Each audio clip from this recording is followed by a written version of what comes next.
नमस्कार, खबरों का पंचनामा देख रहे हैं आप और मैं हूं आपके साथ दिव्या सिंह। हम लेकर आए हैं देश और दुनिया की 5 बड़ी खबरें, जिस पर चर्चा के लिए हमारे साथ स्टूडियो में मौजूद हैं कैपिटल टीवी के editor in chief doctor Manish Kumar. Doctor साहब, स्वागत है आपका। धन्यवाद। सबसे पहले एक नजर आज की टॉप हेडलाइंस पर।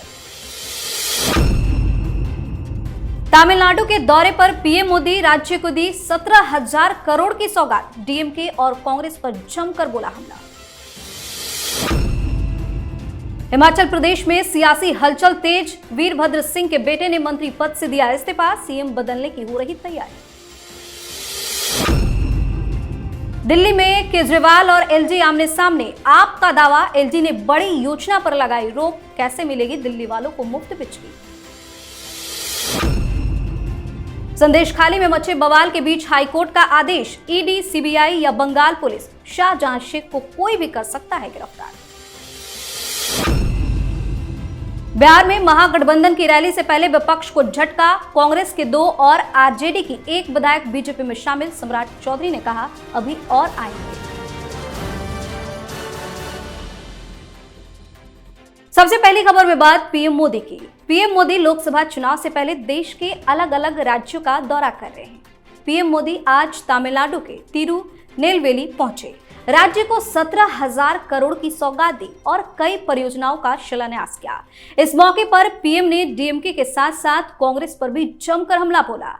पीएम ने कहा कि भारत जब अयोध्या में राम मंदिर की प्राण प्रतिष्ठा का जश्न मना रहा था, ठीक उससे कुछ दिन पहले इसे लेकर संसद में एक प्रस्ताव रखा गया था। उस दौरान डीएमके के सभी सदस्य सदन से बाहर चले गए थे। ऐसे में इनका व्यवहार दर्शाता है कि यह आपकी आस्था का कितना तिरस्कार करते हैं। साथ ही कई मुद्दों पर डीएमके और कांग्रेस पर प्रहार करते हुए कहा कि अब वक्त आ गया है जो इन लोगों ने किया है उसकी सजा देने का। आपके भविष्य से हम खिलवाड़ नहीं होने देंगे, ये मोदी की गारंटी है।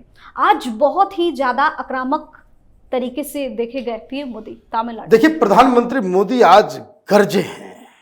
उसकी वजह यह है कि तमिलनाडु में भारतीय जनता पार्टी आज तक चुनाव नहीं जीत पाई है। एक भी सीट भारतीय जनता पार्टी के खाते में नहीं है। अब प्रधानमंत्री मोदी उस जमीन के ऊपर काम कर रहे हैं जो जमीन तमिलनाडु में भारतीय जनता पार्टी के जो अध्यक्ष हैं अन्नामलाई, उन्होंने तैयार की है।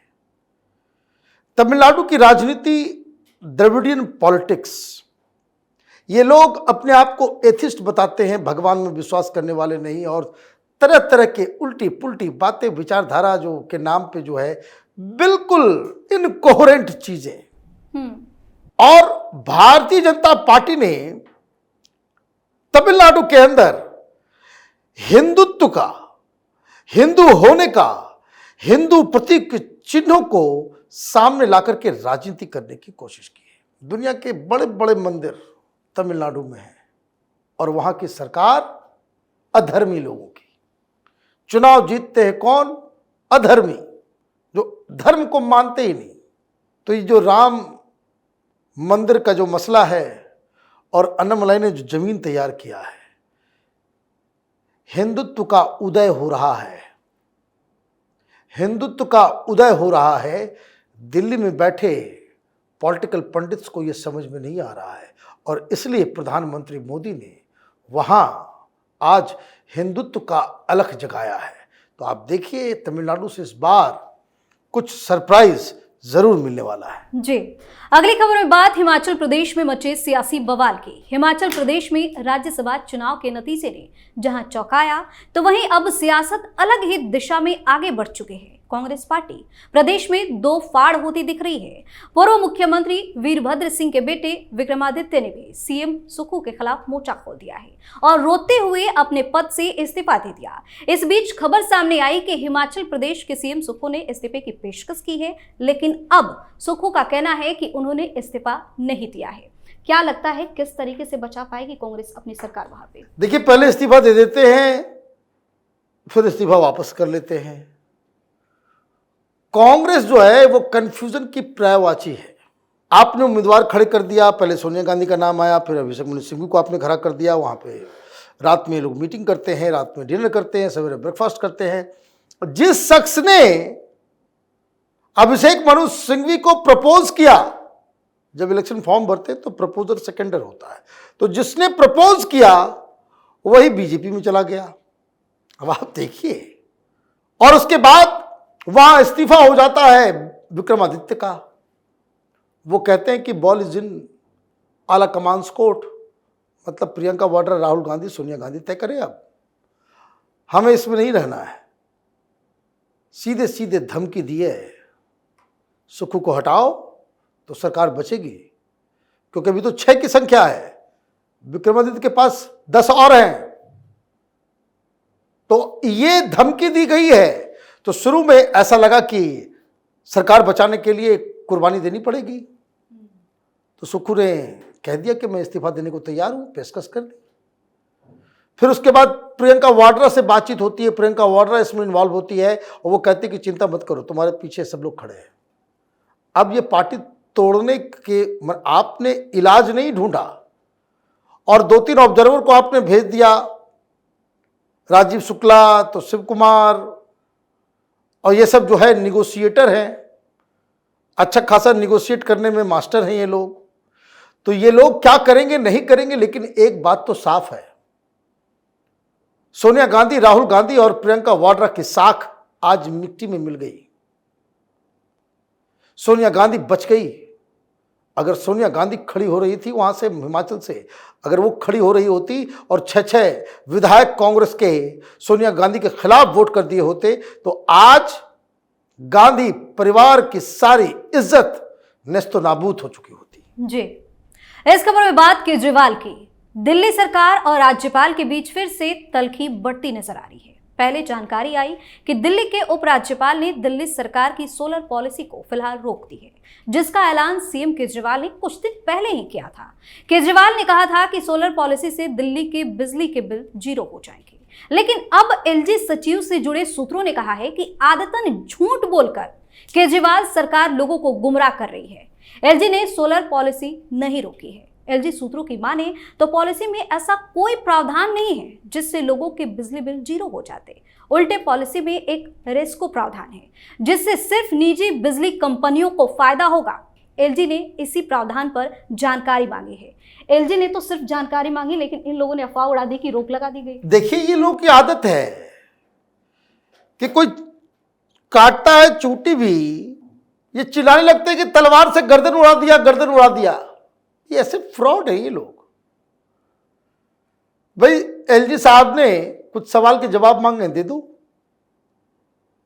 तुम तो ढिंडोरा पीट रहे हो कि भाई बिजली जो है वो 0 हो जाएगा। अरे भाई, बिजली तो 0 हो ही जाएगा। आपके पास छत है जहां तुम लगाओगे। जिस ऑफिस में हम लोग काम कर रहे हैं, यूपी में है, नोएडा में है, छत पे लगा हुआ है।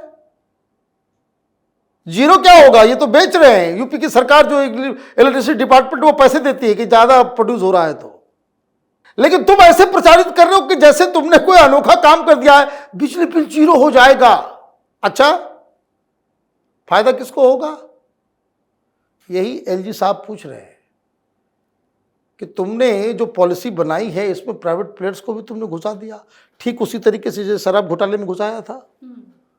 तो तुम जनता को कहोगे कि देखो एक के साथ एक फ्री दे रहे हैं, है ना। भगत सिंह के चेले दारू में सेल लगा रहे थे कि जनता को फायदा होगा, और जनता क्या है, एक के बदले 2 मिलेगा, खुश हो जाएगी। और पीछे से क्या कर दिया? पीछे से घोटाला कर दिया। तो एलजी साहब इज द एडमिनिस्ट्रेटर। पहले अभी जो तुमने एक्सटेंड करवाया है बजट तो पेश करो। बजट पेश कर नहीं रहे हो, ये सब पे तमाशा कर रहे हो। तो जो सवाल पूछा जाएगा और केजरीवाल उसका सीधा सीधा जवाब दे दे, तो फिर केजरीवाल ही कहाँ रहा हो जी। वो तो राजनीति का नटवर लाल है। और अब बात संदेश खाली की। पश्चिम बंगाल के संदेश खाली में कई दिनों से बवाल मचा हुआ है। वहीं राज्य की ममता बनर्जी सरकार पर बीजेपी और कांग्रेस सहित अन्य विपक्षी दल भी हमलावर हैं। इस बीच कलकत्ता हाई कोर्ट ने कहा है कि टीएमसी नेता और मामले में मुख्य आरोपी शाहजहां शेख को सीबीआई, ईडी और पश्चिम बंगाल पुलिस में से कोई भी गिरफ्तार कर सकता है। बता दें कि शाहजहां शेख अभी फरार है। संदेश खाली की कई महिलाओं ने आरोप लगाया है कि टीएमसी नेता शाहजहां शेख और उसके साथियों ने यौन उत्पीड़न किया है। अब हाईकोर्ट कह रहा है कि ईडी, सीबीआई या फिर पश्चिम बंगाल पुलिस, लेकिन पश्चिम बंगाल पुलिस तो गिरफ्तार नहीं करी, तो क्या? देखिए, मुझे तो सबसे पहले ममता बनर्जी को इसका जवाब देना चाहिए कि आपने तो असेंबली के अंदर खड़े होकर के उसको डिफेंड करने की कोशिश की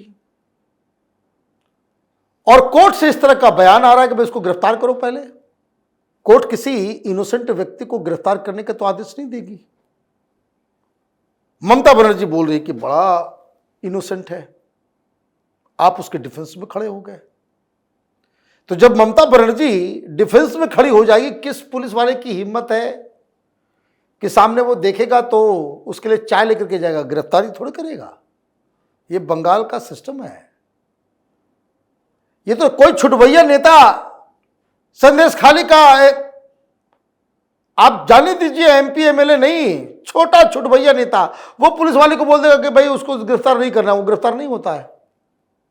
ये तो बंगाल में सिस्टम है। हाईकोर्ट ने आदेश इसलिए दिया है कि हाईकोर्ट को भी समझ में आ रहा है कि भाई ये बंगाल पुलिस गिरफ्तार नहीं करेगी, इसलिए ईडी सीबीआई सबको लगा दो, उससे भी गिरफ्तार नहीं होगा। ये सारा सिस्टम जो है वो they are living in a fool's paradise. This man is not present in West Bengal. वो बांग्लादेश भाग गया है, भागा नहीं है, भगाया गया है। यही वहां के लोकल रिपोर्टर्स और जो जानकार हैं वो फोन करके बता रहे हैं कि उसको कौन पकड़ेगा। अगर वो गिरफ्तार हो गया तो 2024 के चुनाव में ममता बनर्जी ये नॉर्थ 24 परगना और साउथ 24 परगना में चुनाव जीतेगी कैसे?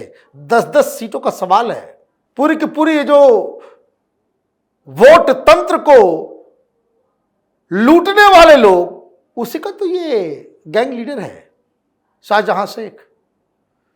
तो कोई गिरफ्तारी नहीं होगी, हम लोग कितना भी ढोल पोल पीटते रहे। सुप्रीम कोर्ट ने जब सरेंडर कर दिया, सुप्रीम कोर्ट ने जब कह दिया कि ये मणिपुर नहीं है, जबकि टेक्निकली मणिपुर से ज़्यादा विभत्स और ज़्यादा खराब है ये, तो जब ये बेरुखी ये सुप्रीम कोर्ट की तरफ से आ गई है तो फिर ये तो बेकार। ये कहते ना भाई कि सांप बिल के अंदर घुस गया और ऊपर से डंडा बिल के ऊपर से जो है आप मारते चले जा रहे, तो उससे सांप को थोड़ी कुछ होने वाला है।